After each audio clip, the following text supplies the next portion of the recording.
Hello everyone, welcome to my channel. कैसे हैं आप सब और आप सबकी स्टडी कैसी चल रही है। आई होप आप सबकी स्टडी बहुत अच्छी चल रही होगी फ्रेंड्स। और आज की वीडियो बहुत ही ज़्यादा इम्पोर्टेंट होने वाली है, जो कि है best study time table for housewife and mothers. ये बहुत ज़्यादा रिक्वेस्टेड वीडियो है, बहुत सारे कमेंट्स इसके लिए मुझे आए हैं और सब मुझसे पूछ रहे थे कि आपका टाइम टेबल क्या है। तो फ्रेंड्स, मैं आप लोगों को बता दूं, मेरे पास एक साल की छोटी बच्ची है, तो मेरा जो टाइम टेबल है वो बिल्कुल फिक्स नहीं है। लेकिन जो टाइम टेबल मैं आज शेयर कर रही हूँ उसी का कम ज़्यादा होता रहता है। लेकिन एक आइडियल टाइम टेबल मैं आप लोगों के साथ शेयर कर रही हूँ, जो कि आप थोड़ा बहुत इधर उधर एडजस्ट करके फॉलो कर सकते हैं। और किसी भी एग्ज़ाम की प्रिपरेशन अगर आप कर रहे हैं तो इस टाइम टेबल को फॉलो करके आप कोई भी एग्ज़ाम में अच्छे तरीके से अपीयर हो सकते हैं, अपना पूरा सिलेबस कवर कर सकते हैं। तो चलिए फ्रेंड्स, बिना टाइम वेस्ट किए देखते हैं कि टाइम टेबल क्या है। और पहले ही एक चीज़ आप लोगों को बता दूं कि ये वीडियो ओनली सीरियस लर्नर्स के लिए है, सीरियस एस्पिरेंट्स के लिए है। बाकी लोग जिनको लगता है कि ये सिर्फ टाइम वेस्ट है, तो आप इस वीडियो को स्किप कर सकते हैं। इस वीडियो को देखने की ज़रूरत नहीं है। इट्स ए हम्बल रिक्वेस्ट, क्योंकि बाद में आके अगर आप कमेंट में बोलेंगे तो उससे अच्छा है आप अब यहीं से इस वीडियो को छोड़ दें। आपके लिए ये वीडियो नहीं है, लेकिन जिनको इसकी ज़रूरत है वो इस वीडियो को देख सकते हैं। तो चलिए देखते हैं। सबसे पहले एक चीज़ है फॉलो 888 पैटर्न। तो 888 पैटर्न क्या है? 888 पैटर्न है 8 hours sleep, 8 hours study and 8 hours house hold works baby family. तो हमें अपने जो टाइम को 3 पार्ट में डिवाइड करना है। 888 मैंने इसको रखा है कि आप 8 आवर्स के 3 पार्ट बना लीजिए, जिसमें स्लीप, स्टडी और house hold works baby family का जो टाइमिंग है वो सब रहेगा। तो कैसे इसको मैनेज करना है, उससे पहले एक चीज़ और बता दूं, कुछ रूल्स हैं जिनको फॉलो करना है अगर आप इस टाइम टेबल को फॉलो करते हैं तो। Adjust according to your choice.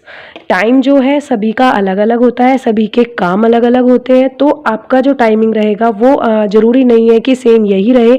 तो आप आगे पीछे कर सकते हैं, एडजस्ट कर सकते हैं अपनी चॉइस के अकॉर्डिंग, अपनी सिचुएशन के अकॉर्डिंग। तो ऐसा कोई हार्ड एंड फास्ट रूल नहीं है कि आपको यही टाइम टेबल फॉलो करना है। सेकेंड है, do not compromise with study. अगर आप इस वीडियो पर आए हैं तो सीरियसली आप किसी भी एग्ज़ाम की प्रिपरेशन करना चाहते हैं, ठीक है ना। और अगर प्रिपरेशन करना चाहते हैं तो स्टडी में कॉम्प्रोमाइज़ मत कीजिएगा, क्योंकि अगर आज आप स्टडी में कॉम्प्रोमाइज़ करेंगे तो आपको आगे अपनी जो लाइफ है उसमें कॉम्प्रोमाइज़ ही करने पड़ेंगे। आप सेल्फ डिपेंडेंट नहीं हो पाओगी और हमेशा दूसरों पर निर्भर रहोगी, और उसके लिए आपको हमेशा कॉम्प्रोमाइज़ करने पड़ेंगे। तो चॉइस आपकी है कि आप अपनी स्टडी में कॉम्प्रोमाइज़ ना करके पूरी लाइफ अपनी सक्सेसफुल बना सकते हैं, और स्टडी में कॉम्प्रोमाइज़ करेंगे तो पूरी लाइफ आपको कॉम्प्रोमाइज़ करना पड़ेगा। तो आपको स्ट्रिक्ट होना पड़ेगा कि आपको अपनी स्टडी करनी ही करनी है, ठीक है। नेक्स्ट है, be consistent in study. Study में आपको कंसिस्टेंट रहना है, रेगुलर रहना है, छोड़ना नहीं है। सिचुएशन चाहे कोई भी आए, हो सकता है 8 नहीं, 6 नहीं, 5 नहीं, जितना भी टाइम मिले आपको, 4 घंटे मिले, 2 मिले, 1 भी मिले, आपको स्टडी रेगुलर करनी है। भले ही आप रिवीजन करें, पिछला पढ़ा हुआ आप रिवीजन कर लीजिए। ज़रूरी नहीं है कि नए नोट्स या फिर नए चीज़ें आप पढ़ें, नया कंटेंट पढ़ें, लेकिन पिछला आप रिवीजन कर सकते हैं। नेक्स्ट है, make a flexible time table. अब हम क्या करते हैं, स्टार्टिंग में ही किसी का भी टाइम टेबल देखकर, किसी की भी स्टडी रूटीन देखकर हम अपना एक रूटीन बना लेते हैं कि मैं भी आज से 10 घंटे पढ़ूंगी, मैं भी 12 घंटे पढ़ूंगी। और उसमें क्या होता है, हमारी जो हेल्थ है वो ख़राब हो जाती है, क्योंकि हम 8 से 10 घंटे अगर स्टडी को देंगे तो बाकी चीज़ें कहीं ना कहीं हमें कॉम्प्रोमाइज़ करनी पड़ेंगी, और वो चीज़ें और दूसरी चीज़ों पर ना इफ़ेक्ट डालकर हमारी हेल्थ पर सीधे इफ़ेक्ट डालती है। क्योंकि हम एक तो स्ट्रेस ले लेते हैं स्ट्रिक्ट टाइम टेबल के फॉलो करने का, और दूसरा हमारा स्लीप को कॉम्प्रोमाइज़ करना भी हेल्थ इश्यूज़ क्रिएट कर देता है। तो ये चीज़ बिल्कुल भी ना वो करें। आपको अपनी स्लीप पूरी लेनी है और किसी और के टाइम टेबल को स्ट्रिक्टली फॉलो नहीं करना है, अपना टाइम टेबल बनाना है, अपने अकॉर्डिंग बनाना है, ठीक है ना फ्रेंड्स। तो अभी स्टार्ट कर लेते हैं एक आइडियल टाइम टेबल किस तरीके से आप स्टार्ट कर सकते हैं और कैसे कैसे मैनेज कर सकते हैं। और फिर से कह रही हूँ, ये एक आइडियल टाइम टेबल है, मेरे अकॉर्डिंग है, आप अपने अकॉर्डिंग कम ज़्यादा आगे पीछे कर सकते हैं। ये 8 आवर्स स्टडी का टाइम टेबल है, आप 6 आवर्स का भी निकाल सकते हैं, क्योंकि हो सकता है आपके घर में ज़्यादा काम हो, आप जॉइंट फैमिली में रहते हो और आपको इतना टाइम ना मिलता हो सकता है आप वर्किंग भी हों, तो आप उसको उसी तरीके से एडजस्ट कर सकते हैं। तो स्टार्ट करते हैं। फर्स्ट है अर्ली मॉर्निंग में आप 4 AM अगर उठते हैं, 4 AM से आप अपना जो टाइम है वो स्टार्ट कर सकते हैं। अब यहाँ पर 4 AM नहीं उठ रहे हैं अगर, तो 5 AM से आप अपना स्टार्ट कर सकते हैं। मैंने पहले भी बोला है, आप अपने टाइम को अपने अकॉर्डिंग मैनेज कर सकते हैं।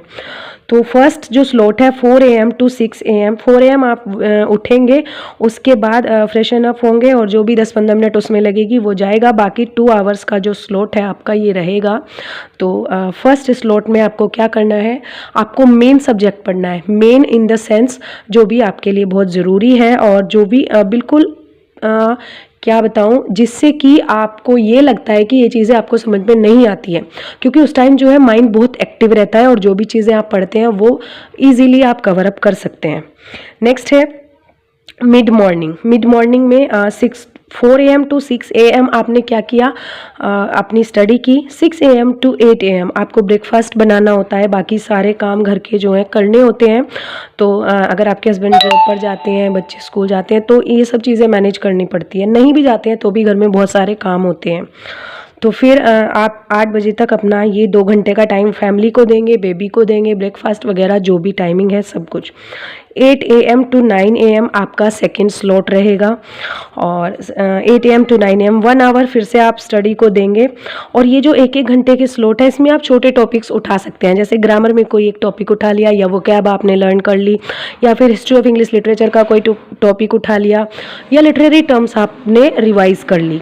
तो ज़रूरी नहीं है कि 4-4 घंटे एक साथ बैठकर पढ़ा जाए। 1-1 घंटा अगर आपको मिल रहा है तो आप उसको भी यूज़फुल बना सकते हैं। 9 AM to 11 AM baby bathing और वर्क्स जो भी रहते हैं, बेबी को नहलाना, उसको सुलाना, उसको खिलाना, बहुत सारे काम रहते हैं। क्योंकि बच्चा जब छोटा होता है, यूजुअली जब तक स्कूल नहीं जाता, तो वो मदर पर ही टोटली डिपेंड रहता है।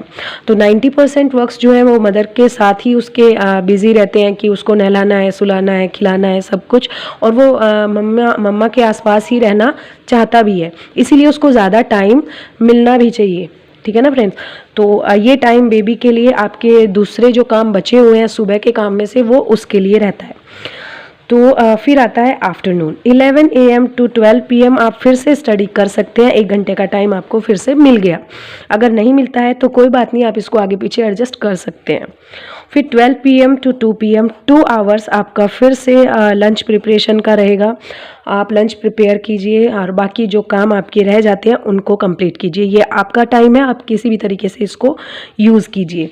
और लंच प्रिपेयर करने के बाद आप इसी में 1 आवर का रेस्ट भी ले सकते हैं। ठीक है ना फ्रेंड्स। 2 PM टू 4 PM फिर से आप 1 घंटे की स्टडी कर सकते हैं। छोटे मोटे टॉपिक्स जो हैं वो रिवाइज कर सकते हैं। फ्रेंड्स, ये 8 आवर्स का रूटीन है। अगर आप इसको बिल्कुल कम भी करेंगे तो आप 6 आवर्स मिनिमम निकाल लेंगे।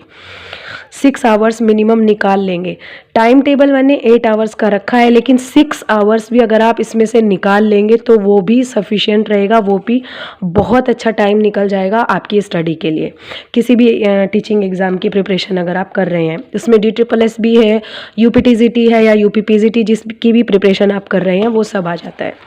तो नेक्स्ट देख लेते हैं इवनिंग टाइम में 4 PM टू 5 PM आपका टी, स्नैक्स, ब्रेकफास्ट जो भी टाइमिंग रहता है आप उसको यूज़ करेंगे या फिर रेस्ट करेंगे। जो भी आपका वर्क बचा हुआ है उसको कंप्लीट कर लेंगे।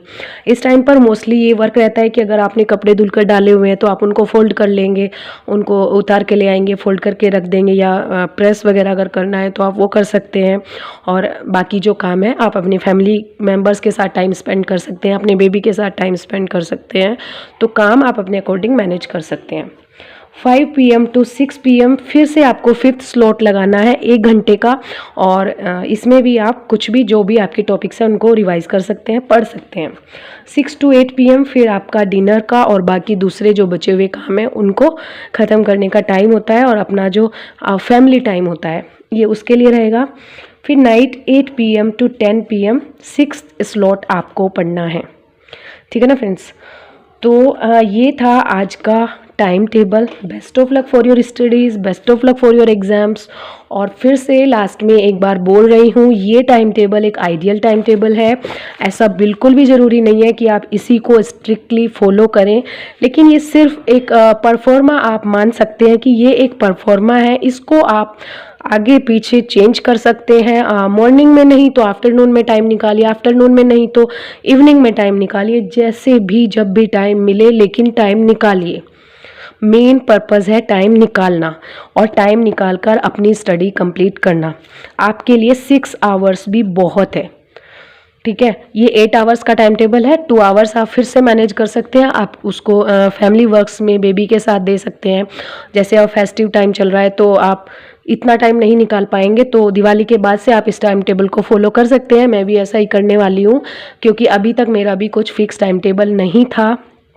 अब कोशिश कर रही हूँ कि मैं अपने बेबी का जो रूटीन है वो फिक्स कर दूँ, और मोस्टली फिक्स हो भी गया है थोड़ा थोड़ा। तो मैं उसी में से थोड़ा थोड़ा टाइम जो है मैनेज करके अब कोशिश कर रही हूँ कि मैं अपना रूटीन भी फिक्स कर लूँ। तो यही आप लोगों के लिए भी सजेस्ट करूँगी कि आप लोग 8 नहीं तो 6 घंटे पढ़िए, ज़रूर पढ़िए, और ये टाइम ज़रूर निकालिए। तो ये बेस्ट टाइम टेबल है हाउसवाइफ्स के लिए, मदर्स के लिए, या वर्किंग लेडीज़ के लिए, जो भी वर्किंग लेडीज़ के लिए नहीं, सॉरी, वर्किंग लेडीज़ के लिए कैसे मैं बोल सकती हूँ, क्योंकि ये मिड डे का भी है, जिसमें उनको तो टाइम नहीं मिल पाता है, लेकिन वो नाइट और मॉर्निंग का जो रूटीन है वो फॉलो कर सकते हैं। बाकी जो डे टाइम का रूटीन है वो उनको फॉलो नहीं कर सकते, क्योंकि वो वर्क प्लेस पर रहते हैं उस टाइम पर। लेकिन बाकी के लिए जो हाउस वाइफ्स हैं और जो मदर्स हैं, एक बेबी को रखते हैं और अपनी स्टडी भी करना चाहते हैं, उनके लिए ये बेस्ट टाइम टेबल है।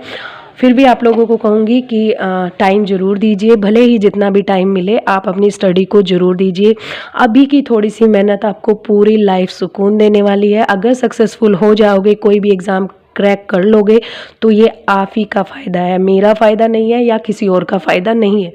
तो ये आपको देखना है कि आप अपनी स्टडी को किस तरीके से मैनेज करने वाले हैं। तो चलिए फ्रेंड्स, मिलते हैं नेक्स्ट वीडियो में नेक्स्ट टॉपिक के साथ। तब तक के लिए thank you so much and best of luck for your studies.